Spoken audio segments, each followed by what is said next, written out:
Hello everyone, welcome to शिक्षक prep. तो friends, आज की क्लास में हम मैथ्स पेडागोजी के प्रीवियस ईयर क्वेश्चन करने वाले हैं। और आप जानते ही हैं पर डे हमारी सीटेट की क्लासेस होती हैं। इसके साथ साथ हमारा ईवीएस, हिंदी पेडागोजी, सीडीपी सभी की क्लासेस चल रही हैं।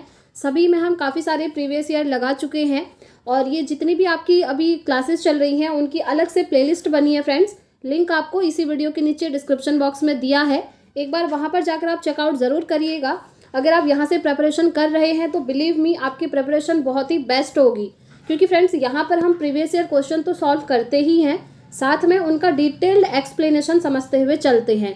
और अगर आप सीडीपी की प्लेलिस्ट देखेंगे ना तो वहाँ पर आपको अप्रॉक्स 42 क्लासेस मिल जाएंगी। अभी तक हम इतनी क्लासेस कर चुके हैं जिनसे आपकी अंडरस्टैंडिंग बहुत ही बेहतर हो जाएगी। तो चलिए स्टार्ट करते हैं आज की क्लास। और आज मैथ्स पेडागोजी का सेट लगाने वाले हैं। और फ्रेंड्स, आप लोग कमेंट करके अपना स्कोर ज़रूर शेयर कीजिएगा कि आज की क्लास में आपने कितना स्कोर किया। और फ्रेंड्स, अगर आप सीटेट का पेड नोट्स लेना चाहते हैं तो स्क्रीन पर दिए हुए नंबर पर व्हाट्सएप मैसेज करके आप पेड नोट्स को ले सकते हैं। तो चलिए, आज की क्लास का सबसे पहला क्वेश्चन है आपके सामने। ये आप देख रहे होंगे, ये प्रीवियस ईयर का ही सेट है।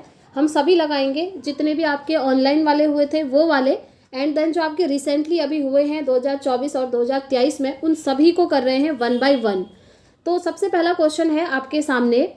कक्षा सेकंड के छात्रों को 44 लिखने के लिए कहा गया तो कुछ छात्रों ने 404 लिखा। देखिए ध्यान से सुनिएगा, 44 उनको लिखने को कहा, लेकिन उन्होंने क्या लिख दिया? उन्होंने लिख दिया 404।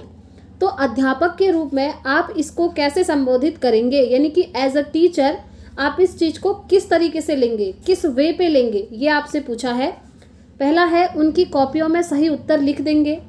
दूसरा है उन्हें मूर्त पदार्थ से विनिमय नियम समझाएंगे। विनिमय नियम क्या होते हैं आपके? Explain principle of exchange using concrete material. ठीक है। दूसरा है उनको उस समूह में रखेंगे जिसने सही लिखा हो, या फिर उन्हें सही उत्तर प्राप्त करने के लिए कहेंगे। अब देखिए, क्योंकि बच्चों ने ये चीज़ लिखी है, 44 को 404 लिख दिया, तो ऑब्वियसली उन्हें नहीं पता होगा कि किस तरीके से लिखा जाता है ना।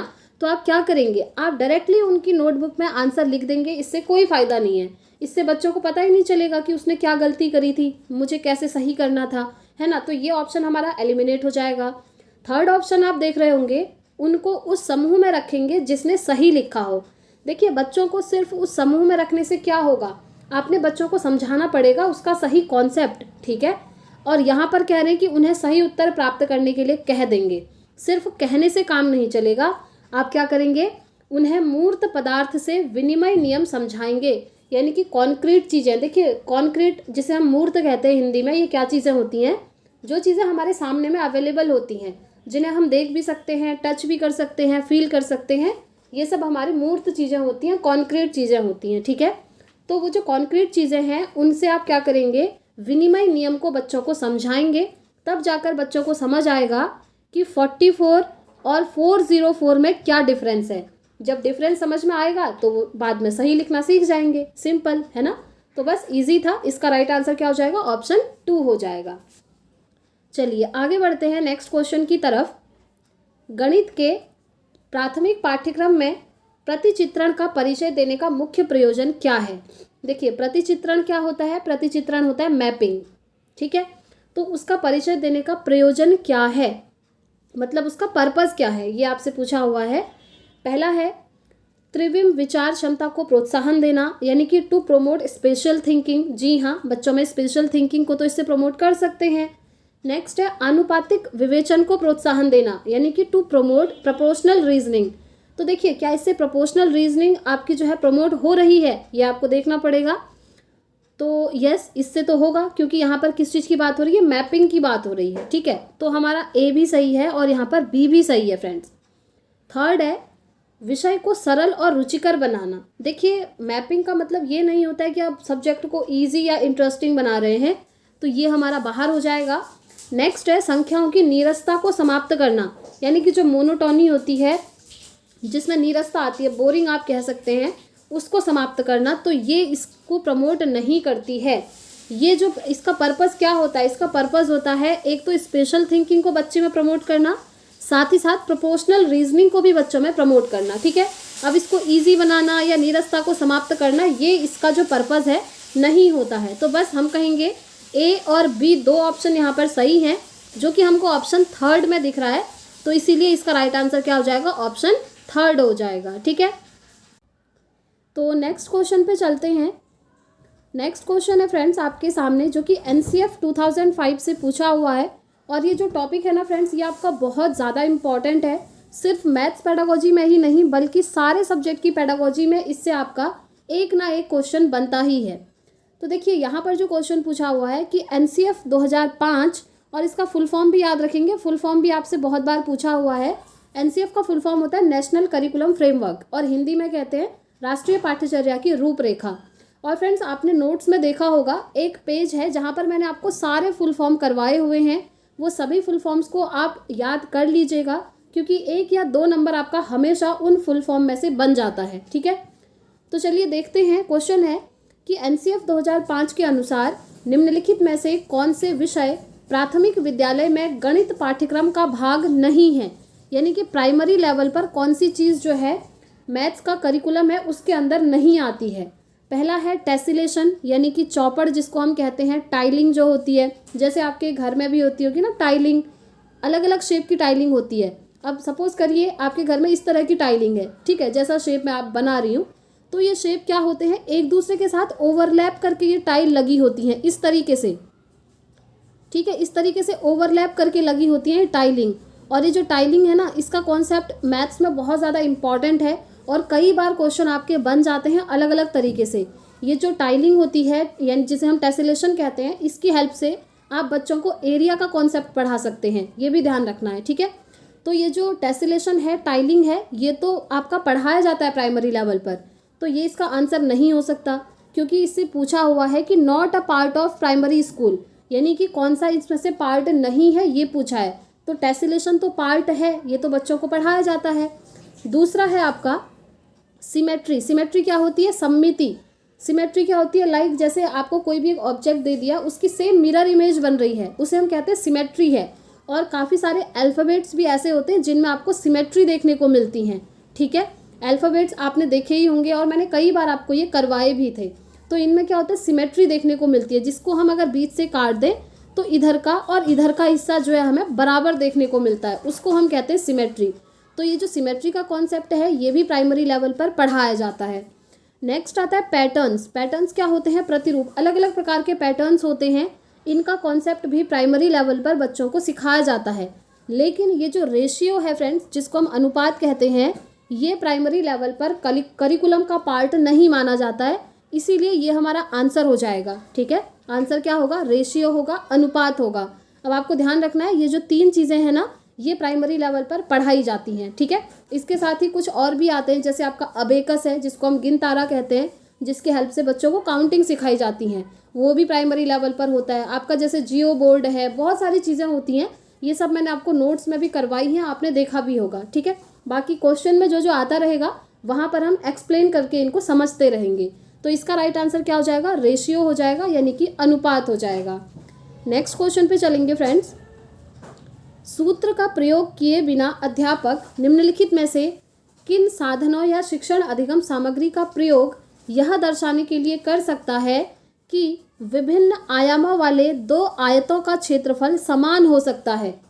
देखिए, which of the following resources या फिर TLM can be used by the teacher to show that 2 rectangles of different dimensions can have same area without using formula. बताइए, तो ये कह क्या रहा है, अच्छे से पढ़ना है पहले क्वेश्चन को। सूत्र का प्रयोग किए बिना ही इसकी बात हो रही है। ठीक है, कि विभिन्न आयामों वाले 2 आयतों का क्षेत्रफल समान हो सकता है। तो इसका राइट आंसर क्या होगा, पैमाना होगा, स्केल होगा, क्राफ्ट पेपर होगा, थ्रेड होगा, या टाइल होगा। ओके, नीचे और ऑप्शन दिए हैं आपको, इनमें से बताना है आपको कि कौन सा सही है। ठीक है, चलिए देखते हैं। सबसे पहले है पैमाना, ये तो फ्रेंड्स इसका आंसर नहीं हो सकता। ठीक है, नेक्स्ट है ग्राफ पेपर और धागा। धागा क्या होता है, थ्रेड होता है। क्वेश्चन क्या कह रहा है, एक बार आप फिर से पढ़ लीजिए कि सूत्र का प्रयोग किए बिना ही टीचर क्या कर रहे हैं कि इन TLM का प्रयोग यह दर्शाने के लिए कर रहे हैं कि अलग अलग आयाम वाले 2 आयतों का क्षेत्रफल समान हो सकता है। ओके, तो देखिए इसका राइट आंसर क्या होगा, राइट आंसर आपका हो जाएगा एक तो ग्राफ पेपर और एक हो जाएगा टाइल। ठीक है, तो ग्राफ पेपर और टाइल आपको कहाँ दिख रहा है, ये सेकंड ऑप्शन पे दिख रहा है, ये इसका राइट हो जाएगा। देखिए ये जो पैमाना है और थ्रेड है ये इसका आंसर नहीं हो सकता, यानी कि स्केल और थ्रेड जो है हमारे एलिमिनेट हो जाएंगे। तो राइट आंसर क्या हो जाएगा, ग्राफ पेपर एंड टाइल। ठीक है, second option will be the right answer. Next question पे चलते हैं। नेक्स्ट क्वेश्चन है आपके सामने, निम्न में से गणित में उपलब्धि कम होने का कारण क्या हो सकता है। Which of the following could be contributing factor to under achievement in mathematics. बताइए, पहला है लिंग यानी कि जेंडर, दूसरा है सामाजिक सांस्कृतिक पृष्ठभूमि यानी कि सोशियो कल्चरल बैकग्राउंड, उसके बाद है गणित का स्वरूप नेचर ऑफ मैथमेटिक्स, या फिर व्यक्ति की स्वाभाविक क्षमता यानी कि इनेट एबिलिटी ऑफ पर्सन। आपसे पूछा है मैथ्स में कम उपलब्धि होने का कारण क्या है। तो देखिए कोई भी चीज़ अगर हम सीखते हैं ना उसके लिए सबसे ज़्यादा इम्पॉर्टेंट क्या होता है, सामाजिक सांस्कृतिक पृष्ठभूमि, सोशियो कल्चरल बैकग्राउंड। आप बच्चे को जैसा बैकग्राउंड देंगे बच्चा उस तरह की चीज़ें सीखेगा। ठीक है, अगर आप बच्चों को पढ़ाएंगे, मैथ्स के बारे में समझाएंगे तो कम उपलब्धि नहीं होगी, वहाँ पर वो अच्छी अचीवमेंट कर सकता है। तो जो हमारी पृष्ठभूमि होती है ना, सोशियो कल्चरल बैकग्राउंड होता है, वहाँ पर ऐसा होना चाहिए कि बच्चों को आप मैथ्स का नॉलेज दे रहे हैं। अगर आप मैथ्स का नॉलेज देंगे ही नहीं, मैथ्स के बारे में कुछ बताएंगे ही नहीं, तो बच्चों का ध्यान ही नहीं होगा उस चीज़ की तरफ, और ऑब्वियसली फिर उसमें क्या होगा, अचीवमेंट कम करेगा बच्चा, है ना। सिंपल सी चीज़ है। यहाँ पर लिंग और गणित का स्वरूप ये सब हमारा उतना इम्पॉर्टेंट, उतना अप्रोप्रिएट नहीं होगा जितना कि हमारा क्या, सोशियो कल्चरल बैकग्राउंड होगा। ठीक है, तो सेकंड ऑप्शन इसका राइट हो जाएगा। आगे बढ़ेंगे फ्रेंड्स नेक्स्ट क्वेश्चन की तरफ। यह समझाने के लिए कि 1/4 1/3 से छोटा है, निम्नलिखित में से कौन सी योजना सबसे उपयुक्त होगी। बताइए सबसे इम्पॉर्टेंट क्या होगा अगर आप बच्चों को ये समझाना चाह रहे हैं कि जो 1/4 है वो 1/3 से छोटा है, ये आप जानते ही हैं। तो ये समझाने का सबसे बेस्ट तरीका क्या होगा, ये आपसे पूछा हुआ है। तो सबसे पहले है यूजिंग एलसीएम मेथड। अब आप में से ना काफ़ी सारे स्टूडेंट्स ये सोच सकते हैं कि एलसीएम मेथड यूज़ करी जाएगी। एलसीएम यानी कि लघुत्तम समापवर्तक विधि का प्रयोग। तो देखिए इस विधि का प्रयोग यहाँ पर नहीं होगा, सिंपल सी चीज़ है, ये ऐसे ही एलिमिनेट हो गया। नेक्स्ट है यूजिंग पेपर स्ट्रिप यानी कि कागज़ की पट्टियों का प्रयोग करेंगे, या फिर डाइन ब्लॉक्स का प्रयोग करेंगे, या फिर नंबर चार्ट, संख्या चार्ट का प्रयोग करेंगे। तो देखिए इसके लिए सबसे बेस्ट होगा आप क्या करेंगे, कागज़ की पट्टियों का प्रयोग करेंगे। आप क्या करेंगे, पेपर स्ट्रिप्स लेंगे। पेपर स्ट्रिप की हेल्प से आप बच्चों को बता सकते हैं कि जो 1/4 है वो 1/3 से क्या है, छोटा है। ठीक है, बाकी इनकी हेल्प से आप इस सब का ज्ञान बच्चों को नहीं दे सकते हैं, तो इसीलिए सेकंड ऑप्शन इसका यहाँ पर राइट हो जाएगा। आगे बढ़ेंगे फ्रेंड्स नेक्स्ट क्वेश्चन की तरफ। प्राथमिक कक्षाओं में बच्चों को गणित पढ़ाने के लिए बनाई जाने वाली पाठ योजना का निम्नलिखित में से कौन सा अति महत्वपूर्ण पहलू है। प्राथमिक कक्षाओं में कह रहा है, ठीक है, मैथ्स को पढ़ाने के लिए जो आपका लेसन प्लान बनाया जाता है उसका सबसे इम्पॉर्टेंट फैक्टर कौन सा है, बताइए। पहला है पाठ्यपुस्तक के अनुक्रम का अनुसरण करना है, दूसरा है गणितीय संकल्पनाओं को संरचनात्मक ढंग से प्रस्तुत करना, तीसरा है विद्यार्थियों को अवसर देना कि वे संकल्पनाओं की संरचना करें, और चौथा है क्रियाकलापों को लिखना और इस संदर्भ में प्रश्न देना। अब देखिए आपको चारों ही ऑप्शन सही लग रहे होंगे, ठीक है, क्योंकि वो लग रहे हैं, सीधी सी बात है। लेकिन ऐसी कंडीशन में आपको मोस्ट अप्रोप्रिएट ऑप्शन ढूंढना होता है जो कि इसका आंसर हो सकता है।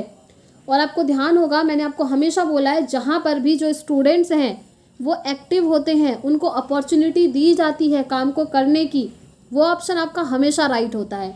जो कि आपको ऑप्शन 3 में दिख रहा है कि विद्यार्थियों को अवसर देना कि वो संकल्पनाओं की संरचना खुद से करें, यानी कि जो भी कॉन्सेप्ट है उनको क्या करें, वो कंस्ट्रक्ट करें, उनका कंस्ट्रक्शन करें, खुद से उसको बना सकें। तो ज़्यादा से ज़्यादा जिस भी ऑप्शन में आपको दिखता है ना, कभी भी किसी भी क्वेश्चन में कि बच्चे एक्टिव हैं, बच्चे खुद से पार्टिसिपेट कर रहे हैं, बच्चों को अपॉर्चुनिटी मिल रही है काम को करने की, तो वो ऑप्शन हमेशा राइट होते हैं। राइट तो ये भी हैं, लेकिन सबसे इम्पॉर्टेंट इसमें क्या होगा, ये होगा ऑप्शन 3 होगा। ठीक है, चलिए आगे बढ़ते हैं नेक्स्ट क्वेश्चन की तरफ। निम्नलिखित में से किसे संरचनात्मक गणितीय कक्षा कक्ष का लक्षण नहीं माना जा सकता। नॉट कह रहा है, which of the following can not be considered as a feature of a constructive mathematics classroom. पहला है गणित के अधिगम में भाषा और संवादों की भूमिका पर उचित ध्यान दिया जाता है। ये तो अच्छी बात है, ये तो लक्षण माना जाएगा, है ना। अगर आप बच्चों को मैथ्स पढ़ा रहे हैं तो उसमें लैंग्वेज का भी ध्यान रखा जाता है और जो डायलॉग्स आप बोलते हैं यानी कि जो संवाद होता है उसका भी ध्यान रखा जाएगा, ये तो ठीक है। नेक्स्ट है अध्यापक स्वीकार करता है कि दी गई अन्योन्य क्रिया को विभिन्न विद्यार्थी अलग अलग प्रकार से समझ सकते हैं। जी हाँ, ये भी ठीक है।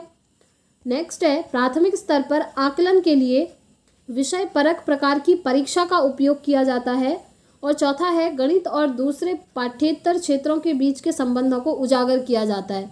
ये तो सही बात है, ऐसा नहीं है कि जैसे हम एक सब्जेक्ट पढ़ा रहे हैं तो बस उसी पर फोकस है, हम अदर सब्जेक्ट से उसको कनेक्ट भी कर सकते हैं, ये भी ठीक है। लेकिन ये यहाँ पर सही नहीं है, ये अच्छा लक्षण नहीं है, क्योंकि यहाँ पर क्या कह रहा है, जब आप बच्चों का आकलन करेंगे यानी कि असेसमेंट करेंगे तो वहाँ पर क्या हो रहा है, विषय परक प्रकार की परीक्षा का उपयोग किया जा रहा है, यानी कि objective type test items are used as a primary means of assessment. अब देखिए, असेसमेंट के लिए सिर्फ आप ऑब्जेक्टिव टाइप क्वेश्चन करवा रहे हैं, ये अच्छा नहीं है, क्योंकि असेसमेंट आप अनेक तरीके से कर सकते हैं। ब्रॉड एम होता है असेसमेंट का, जैसे आप कितने तरीक़ों से कर सकते हैं, जैसे आप पेन पेपर टेस्ट ले लीजिए, वो तो ठीक है। साथ ही साथ आप बच्चों को कुछ ग्रुप एक्टिविटी दे दीजिए, उससे भी आप बच्चों का आकलन कर सकते हैं। जैसे आप कोई एक्टिविटी करवा दीजिए क्लासरूम में, वहाँ पर भी आप बच्चों का क्या कर सकते हैं, असेसमेंट कर सकते हैं। जैसे आपका स्पोर्ट्स वगैरह होता है स्कूल में, वहाँ पर भी आप बच्चों का असेसमेंट कर सकते हैं। तो असेसमेंट करने के बहुत सारे तरीके होते हैं, ठीक है। तो इसीलिए इसका राइट आंसर क्या हो जाएगा, राइट आंसर हो जाएगा ऑप्शन थर्ड, क्योंकि यहाँ पर पूछा है कौन सा उचित लक्षण नहीं है, तो इसीलिए ये वाला लक्षण यहाँ पर सही नहीं है। सो थर्ड ऑप्शन इसका राइट हो जाएगा। आगे बढ़ते हैं फ्रेंड्स नेक्स्ट क्वेश्चन की तरफ। निम्नलिखित में से कौन से कथन की सहमति गणित के संरचनात्मक यानी कि रचनावादी दृष्टिकोण से की जा सकती है। पहला है गणित तथ्यों को सीखने के बारे में है। दूसरा है गणितज्ञों से सच्चाई का आविष्कार अपेक्षित होना चाहिए।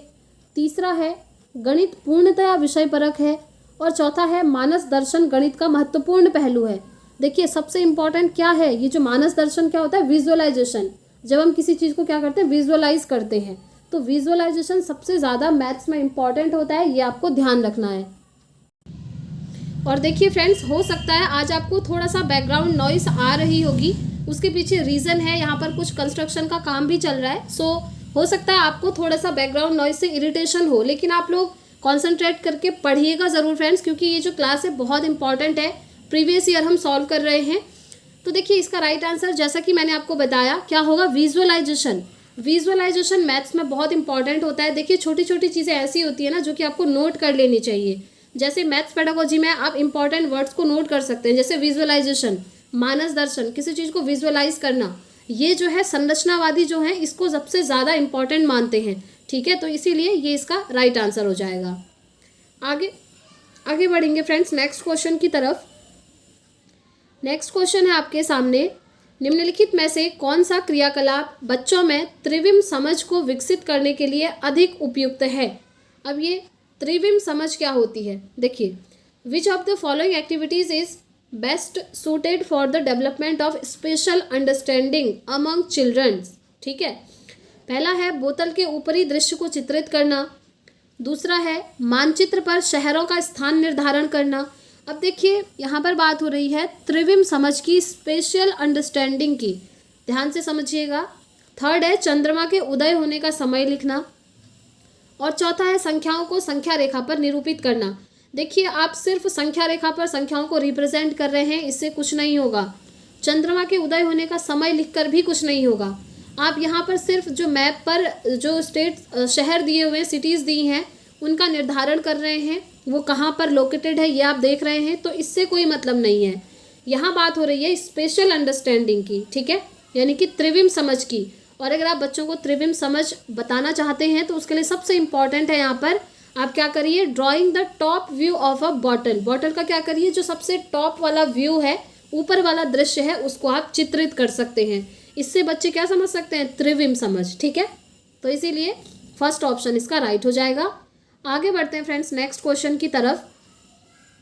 गणित के अधिगम के संबंध में निम्नलिखित में से क्या सही नहीं है, नॉट ट्रू पूछा हुआ है। ठीक है, पहला है गणित में उत्कृष्ट प्रदर्शन की प्रतिभा स्वाभाविक होती है। दूसरा है अध्यापक के सीखने वालों के प्रति विचारों का अधिगम परिणामों पर प्रभावशाली असर होता है। ये तो सही है, ये गलत नहीं है। कौन सा सही नहीं है कह रहा है ना, ये सही है सेकंड वाला हमारा, इसलिए ये राइट आंसर नहीं होगा। विद्यार्थियों की सामाजिक आर्थिक पृष्ठभूमि का गणित के निष्पादन पर असर होता है। अभी याद होगा एक ऊपर क्वेश्चन आया था इसी तरीके से, सोशियो कल्चरल बैकग्राउंड करके, है ना, कि वो जो है मैथ्स में सबसे ज़्यादा इम्पॉर्टेंट होता है। सेम वही चीज़ है, ये यहाँ पर इम्पॉर्टेंट होगा। जो भी सोशियो इकोनॉमिकल बैकग्राउंड या फिर सोशियो कल्चरल बैकग्राउंड है वो मैथ्स के लिए इम्पॉर्टेंट होता है। वो मैथ्स के लिए नहीं, वो सभी चीज़ के लिए इम्पॉर्टेंट है। बच्चों को आप जैसा समाज देंगे, जैसा एनवायरनमेंट देंगे, वो वैसी चीज़ें सीखते हैं। ठीक है, तो चाहे आप मैथ सिखा रहे हो, चाहे इंग्लिश हो, चाहे हिंदी हो, चाहे कुछ और हो, वो इम्पॉर्टेंट रहेगा। नेक्स्ट है विद्यालय में दिए जाने वाले निर्देशों की भाषा का असर बच्चे के गणित के प्रदर्शन पर हो सकता है। जी हाँ, जो भी आप निर्देश दे रहे हैं बच्चों को, जो भी इंस्ट्रक्शन दे रहे हैं, उसका असर बच्चे के मैथ्स परफॉर्मेंस में पड़ सकता है। ये भी सही है। तो आपसे पूछा है कौन सा सही नहीं होगा, तो ये सही नहीं है फ्रेंड्स कि गणित में उत्कृष्ट प्रदर्शन की प्रतिभा स्वाभाविक होती है। कहने का मतलब है ability to perform and excel in mathematics is innate, यानी कि बचपन से ही बच्चों के अंदर ये एबिलिटी होती है कि वो मैथ्स में बहुत अच्छा परफॉर्म कर सकते हैं।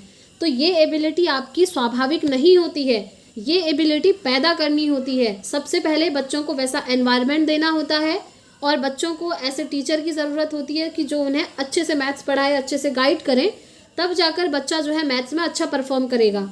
मैथ्स में नहीं बल्कि हर सब्जेक्ट में इम्पॉर्टेंट होता है, स्वाभाविक चीज़ें नहीं होती हैं। आप जब एफर्ट करेंगे, जब चीज़ों को सीखने की कोशिश करेंगे, तभी तो आप सीखेंगे। जैसे अभी आप सीटेट की प्रिपरेशन कर रहे हैं, आप क्वालिफाई तभी कर पाएंगे सीटेट को जब आप अच्छा परफॉर्म करेंगे, जब आप पढ़ाई करेंगे, मेहनत करेंगे। अगर ये होता कि हर बच्चे में एबिलिटी पहले से ही मौजूद होती है तो फिर पढ़ने की तो ज़रूरत ही नहीं पड़ती, है ना, हर कोई ऐसे ही क्वालिफाई हो जाता। तो इसीलिए ये यहाँ पर सही नहीं है, क्योंकि ये क्या कह रहा है, मैथ्स में जो आप परफॉर्म करते हैं वो स्वाभाविक होता है। तो ये इसका राइट आंसर हो जाएगा। आगे बढ़ेंगे फ्रेंड्स नेक्स्ट क्वेश्चन की तरफ। क्वेश्चन नंबर 52 पर चलेंगे, जो कि आपके सामने है। निम्नलिखित शाब्दिक समस्या के प्रकार को पहचानिए। Identify the type of the following word problem. पहला है मेरे पास 6 पेंसिल हैं, मनीष के पास मेरे से 2 अधिक हैं। मनीष के पास कितनी पेंसिल हैं? तो आपको बताना है शाब्दिक समस्या के प्रकार। ठीक है, शाब्दिक समस्या यहाँ पर कहाँ पर हो रही है, किस चीज़ में हो रही है, ये आपसे पूछा है। तो देखिए, मेरे पास 6 पेंसिल हैं और मनीष के पास मेरे से 2 अधिक हैं। तो मनीष के पास कितनी पेंसिल हैं? पहला है तुलनात्मक जमा, दूसरा है तुलनात्मक घटा, तीसरा है व्यवकलित जमा और चौथा है व्यवकलित घटा। तो देखिए यहाँ पर क्या हो रहा है, यहाँ पर हो रहा है एडिशन। अब एडिशन भी 2 प्रकार का है। ये देखिए 2 बार एडिशन दिया है, एडिशन तो हो रहा है, ये तो आप समझ रहे हैं, क्योंकि यहाँ पर क्या कह रहा है, मेरे पास 6 पेंसिल हैं और मनीष के पास मेरे से 2 ज़्यादा पेंसिल हैं। तो एडिशन तो हो रहा है, सिंपल सी चीज़ है। यानी कि मनीष के पास कितनी है, 8 पेंसिल हैं। जब आप ऐड करेंगे तभी आंसर निकालेंगे, सिंपल सी चीज़। लेकिन ये एडिशन किस प्रकार का है, टेक अवे है या फिर कंपैरिजन है? तो सिंपली आप देख पा रहे होंगे ये क्या है, कंपैरिजन है, क्योंकि यहाँ पर बच्चा जो है खुद को मनीष से कंपेयर करके कह रहा है। ठीक है, तो यहाँ पर एक बच्चे को मनीष से कंपेयर किया जा रहा है, दूसरे बच्चे से कंपेयर किया जा रहा है। दैट मीन्स ये क्या है, ये है आपका comparison addition. So first option इसका राइट हो जाएगा। आगे बढ़ेंगे फ्रेंड्स नेक्स्ट क्वेश्चन की तरफ। हिंदू अरबी गणना प्रणाली, यानी कि जो आपका हिंदू अरेबिक सिस्टम होता है, उसके लिए निम्नलिखित में से कौन सा सही नहीं है? पहला है एक संख्या में अंक की स्थिति इसका मान बताती है। जी हाँ। यह योगात्मक प्रकृति है। जी बिल्कुल सही। एडिटेटिव इन नेचर है, ये भी सही है। थर्ड है इसमें आधार 2 की प्रणाली का पालन किया जाता है। It follows the base 2 system. जी नहीं। और यह मल्टीप्लिकेटिव इन नेचर होती है, गुणात्मक। जी हाँ, ये भी सही है।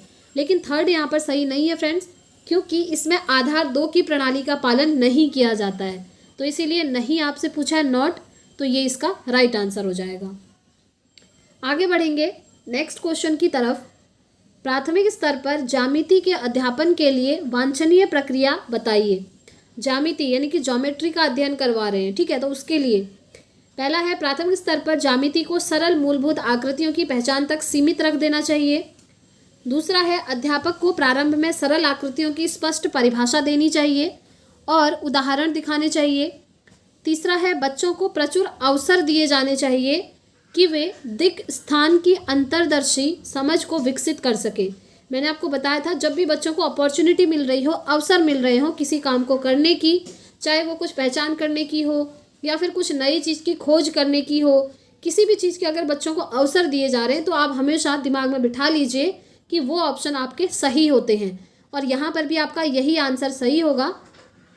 अगर आप बच्चों को ज्योमेट्री यानी कि ज्यामिति के अध्यापन के लिए ज्यामिति की जो है नॉलेज देना चाहते हैं तो उसके लिए बेस्ट क्या होगा, बेस्ट होगा children should be given sample opportunities to develop an intuitive understanding of space. ठीक है, स्पेस की समझ उनको बतानी होगी और उनको अवसर देने होंगे, तो इसीलिए थर्ड ऑप्शन यहाँ पर राइट हो जाएगा।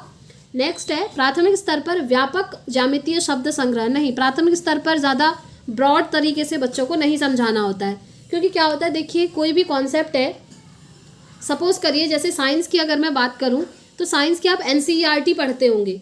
6th क्लास की एनसीईआरटी आपने पढ़ी होगी, 7th की पढ़ी होगी, 8th की पढ़ी होगी, 9th की पढ़ी होगी, आपने 12th तक तो देखी ही होगी, है ना।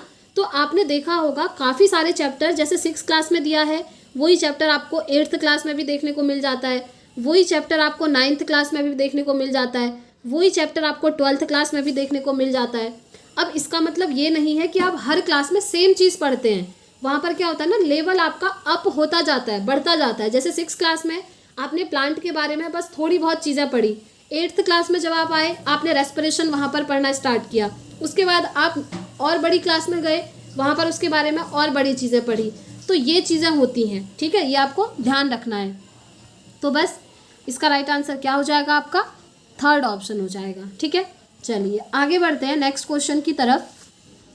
निम्नलिखित में से क्या गणितीय तर्कणा का सूचक है। देखिए गणितीय तर्कणा क्या होती है, मैथमेटिकल रीजनिंग होती है। ठीक है, तो पहला है गणितीय संकल्पनाओं की परिभाषा देने की क्षमता। सिर्फ परिभाषा यानी कि डेफिनेशन की बात हो रही है तो ये नहीं होगा, क्योंकि यहाँ पर बात हो रही है मैथमेटिकल रीजनिंग की, और जहाँ भी रीजनिंग आती है वहाँ पर क्या होता है, लॉजिक वाली चीज़ें होती हैं, तर्क वाली चीज़ें होती हैं। ठीक है, चाहे वो मैथमेटिकल रीजनिंग हो या फिर साइंटिफिक रीजनिंग हो। साइंस में भी ये क्वेश्चन आपका बनता है साइंटिफिक रीजनिंग करके, तो ध्यान रखना है रीजनिंग मतलब सिर्फ डेफिनेशन या फिर आप कोई सेंटेंस बच्चों को पढ़ा दे रहे हैं, रटवा रहे हैं, या फिर कोई सिर्फ नियम याद करवा रहे हैं, ये चीज़ें नहीं होती हैं। ठीक है, इसमें क्या होता है, इसमें होता है तर्क, सबसे ज़्यादा इम्पॉर्टेंट, जो आप लॉजिक लगाते हैं। ठीक है, देखिए सेकंड ऑप्शन में दिया है गणितीय प्रक्रिया की तर्क संगतता देने की क्षमता। ये यहाँ पर बिल्कुल सही हो जाएगा, ability to provide a justification for a mathematical procedure.